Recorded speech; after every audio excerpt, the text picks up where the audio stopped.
नमस्कार, स्वागत है आपका हमारे खास कार्यक्रम खास खबर में। मैं आपके साथ रवि राजपूत। बढ़ते हैं खबरों की ओर, जहां अगले साल होने वाले लोकसभा चुनाव को लेकर भारतीय जनता पार्टी बिल्कुल तैयारियों में जुट गई है। आपको बताते चले, जिसको लेकर भगवा पार्टी की अगुवाई में 18 जुलाई को राष्ट्रीय जनतांत्रिक गठबंधन यानी कि एनडीए की बैठक बुलाई गई है। इस बैठक में राष्ट्रवादी कांग्रेस पार्टी यानी कि अजीत पवार के साथ साथ महाराष्ट्र में शिवसेना और सरकार की कमान संभाल रहे एकनाथ शिंदे के भी शामिल होने की संभावना है। इसके अलावा लोक जनशक्ति पार्टी यानी कि चिराग पासवान के भी शामिल होने की संभावना है। बता दें कि भाजपा के नेतृत्व में सैद्धांतिक रूप से जनता दल, ओम प्रकाश राजभर यानी कि सुहेल देव भारतीय समाज पार्टी और बिहार में मुकेश सहनी की विकासशील इंसान पार्टी को भी एनडीए में शामिल होने की सहमति बन गई है। हालांकि अभी तक किसी भी दल ने अपने पत्ते नहीं खोले हैं।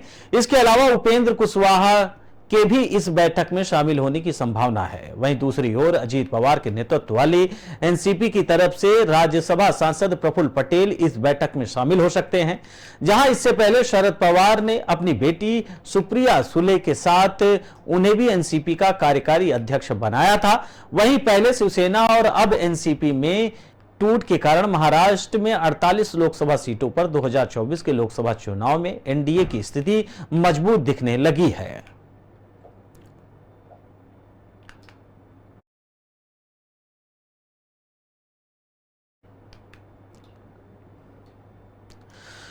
बढ़ते हैं अगली खबर की ओर, जहां बिहार के औरंगाबाद के उपहारा थाना क्षेत्र के तेयाप पंचायत के मुखिया पुत्र जयशंकर पासवान ने मुखिया से मिलने आई फरियादी के साथ जबरन दुष्कर्म कर दिया।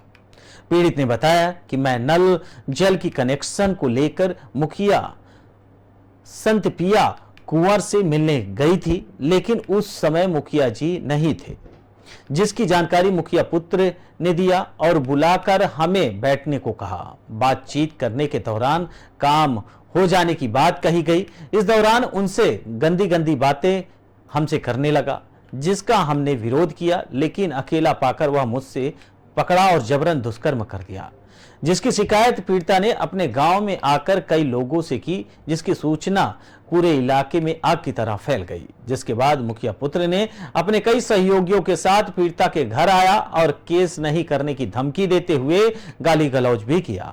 इसके उपरांत पीड़िता ने थाने में आवेदन देकर न्याय की गुहार लगाई थी। वहीं थाना अध्यक्ष ने पीड़िता के बयान पर प्राथमिकी रिपोर्ट दर्ज कर ली है। फिलहाल आगे की कार्रवाई में जुट गए हैं।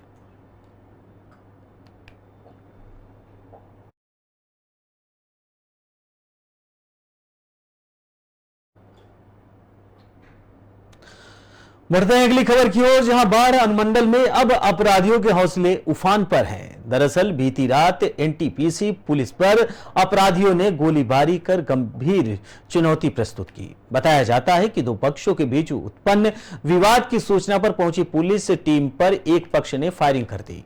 गोलीबारी के बाद पुलिस ने जो अपराधी है उन्हें खदेड़ा और कुछ को दबोच भी लिया, जिसका एक का नाम है विवेक, जिसको पुलिस ने पकड़ लिया है। वहीं गिरफ्तार युवक के पास से एक देसी कट्टा और 6 गोली बरामद की गई है। इस घटना से इलाके में सनसनी फैल गई है।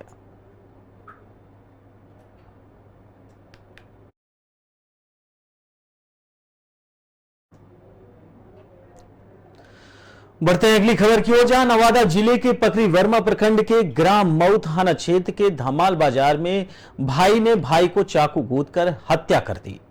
वहीं घटना के बाद इलाके में सनसनी फैल गई। घटना की सूचना मिलते ही पुलिस ने घटनास्थल पर पहुंचे शव को कब्जे में लेकर पोस्टमार्टम के लिए भेज दिया है। जहां सदर अस्पताल पूरी तरीके से, आपको बता दें कि सदर अस्पताल में पोस्टमार्टम हुआ। वहीं इधर हत्यारा पति पत्नी को भी गिरफ्तार कर लिया गया है। मृतक की पहचान घमौल गांव निवासी स्वर्गीय रविंद्र शर्मा के पुत्र विभीषण शर्मा के रूप में किया गया है। मृतक के परिजन शंकर शर्मा ने बताया कि नशे की हालत में अक्सर अपनी मां से मारपीट करता रहता था, जिसका भाई अक्सर विरोध करता था। अपनी मां के साथ मारपीट का विरोध करने पर बड़े भाई ने छोटे भाई को चाकू गोदकर हत्या कर दी। वहीं पुलिस मृतक के बड़े भाई और भाभी को गिरफ्तार कर लिया है। फिलहाल पुलिस शव को कब्जे में लेकर पोस्टमार्टम के लिए भेज दी है। सदर अस्पताल ये भेजा गया है, जहां परिजनों का अब रो रो कर बुरा हाल है। मामला यही था कि बार बार जो झगड़ा उगड़ा रहता था तो माँ को कभी मारता था, कभी भाई को मारता था।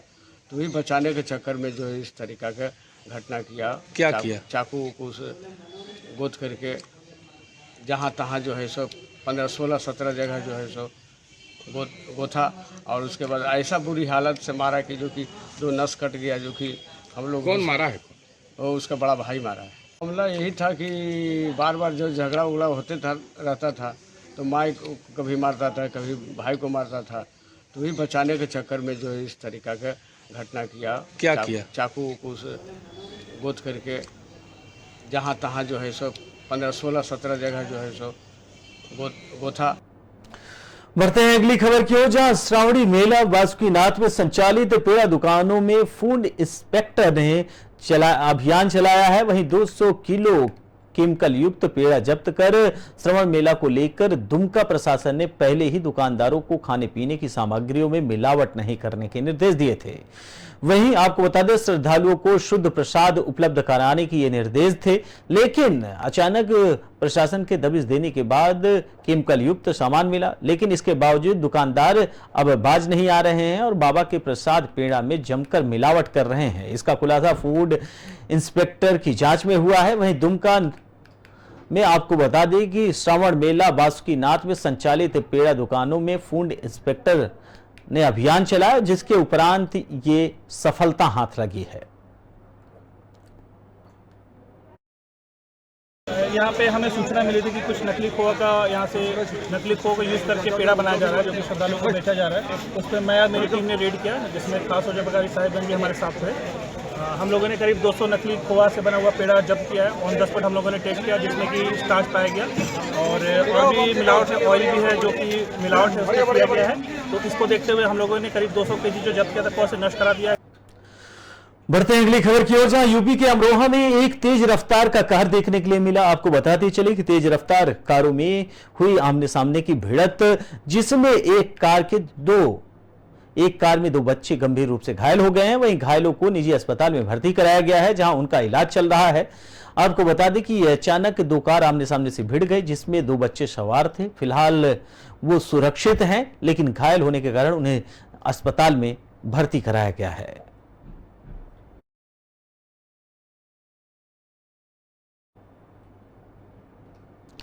बढ़ते हैं अगली खबर की ओर, जहां अमरोहा की कालाखेड़ा के किसान सहकारी चीनी मिल परिसर में बने धार्मिक स्थल का शीशा तोड़ने के संग आपत्तिजनक वस्तुएं डाल दी गई। पूजा अर्चना करने पहुंचे भक्तों ने मौके का नजारा देखा तो गुस्से से आग बबूल हो गए। इस सांप्रदायिक सौहार्द बिगाड़ने के साजिश बताते हुए आरोपी के खिलाफ कड़ी कार्रवाई की मांग की गई है।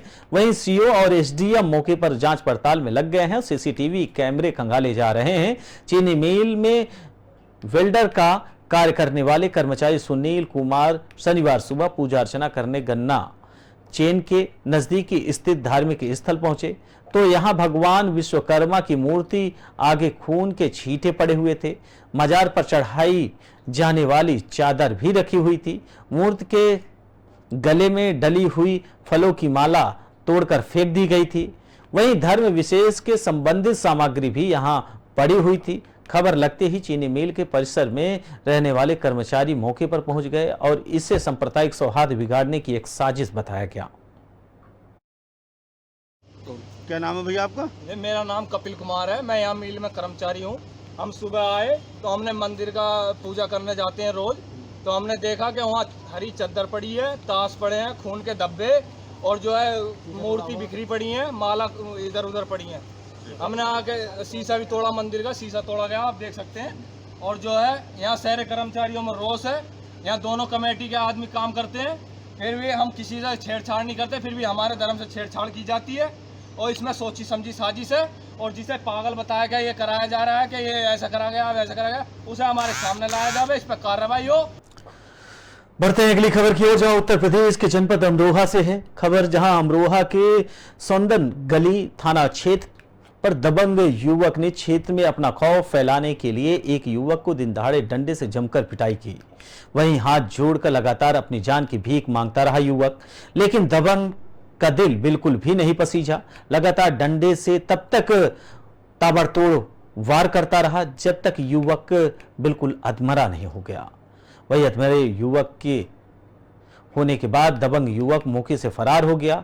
हद तो तब हो गई जब दबंग ने पिटाई का लाइव वीडियो भी सोशल मीडिया पर वायरल कर दिया।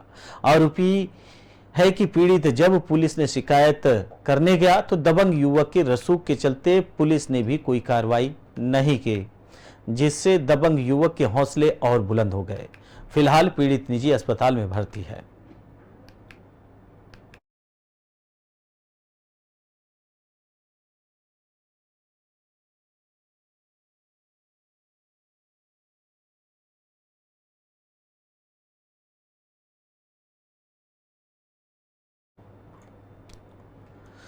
बढ़ते हैं अगली खबर की ओर, जहां बाराबंकी जिले में एक 12 साल का बच्चा रेत नदी में नहाते समय डूब गया। बच्चे को नदी में डूबता देख मौके पर मौजूद लोगों ने इसकी सूचना पुलिस को दी। सूचना से मौके पर पहुंची पुलिस ने गोताखोरों की मदद से बच्चे की लाश बरामद की है। और आपको बताते चले कि जिससे वह भी मौके पर पहुंच गया और पुलिस ने गोताखोरों की मदद से बच्चे को शव को नदी से बरामद कर उसे पोस्टमार्टम के लिए भेज दिया है। फिलहाल परिवार में कोहराम मचा हुआ है।